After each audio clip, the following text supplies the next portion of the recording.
So I've been teaching kitesurfing now for around 15 years, and I've got a confession to make. I'm actually not that good at kitesurfing. What do I mean? Well, the problem when you're teaching, especially the way that we taught, where it's unlimited hours, is that you can be on the beach for 9, 10 hours a day, and the last thing you feel like doing after those 10 hours is picking up a kite and going kitesurfing. You want to go home, you want to watch telly, you want to switch off, put Sex in the City or whatever on and just watch that and collapse. And that's what's happened over the last 10 years. We've been teaching so much, and obviously when you're teaching the best conditions of the day because you want your students to get the best out of it.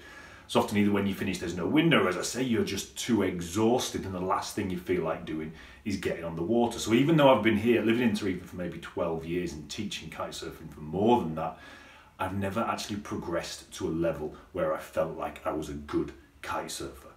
So a couple of things have changed this year, mainly that I'm no longer teaching on the beaches. A lot of things have changed in Tenerife, and Tantrum Kitesurf as it stands is no longer doing the daily lessons like we were doing the years before. So suddenly I've got a lot more time. So what I've decided, I'm going to spend the next 12 months and see just how good a kitesurfer I can become in those 12 months.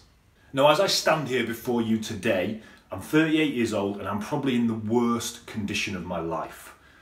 I've had a lot of challenges over the last few years which has led to this condition. If you're interested in kind of the backstory to this, I'm going to create a separate few videos which goes over the backstory, over where I am now and how I got to this position. So those of you who are interested can see exactly sort of how I arrived at this point where I am now, with this decision to dedicate this year to kind of becoming the most awesome kitesurfer that I possibly can in a year, and hopefully take you on the journey. I mean, this is the idea, to show you everything that I try, all the tips, techniques, all the things I do outside of kitesurfing, because that's where I want to be. I remember I went to Cape Verde a couple of years ago and I saw Punta Preta, and it was the scariest thing I've ever seen. This enormous wave breaking onto a reef, basically, very, very close to the reef itself, but it just looked awesome. And what I want to do is, in a year, I want to go from where I am now, which is very, very average, barely catching waves, if I'm perfectly honest, wave rider, to riding some of the biggest, baddest waves on the planet. And I want to take you with me, and that's the whole idea. I want to bring you on the journey so you can see exactly what I do, what works, what doesn't work, so you can use it in your kitesurfing as well. So those of you who've been following me for a while will probably remember that I actually tried to do something like this probably 3 or 4 years ago now. Now again, this is covered in the backstory, but basically what happened there, I was hit with quite a few challenges just as I kind of jumped into that challenge, and it never happened.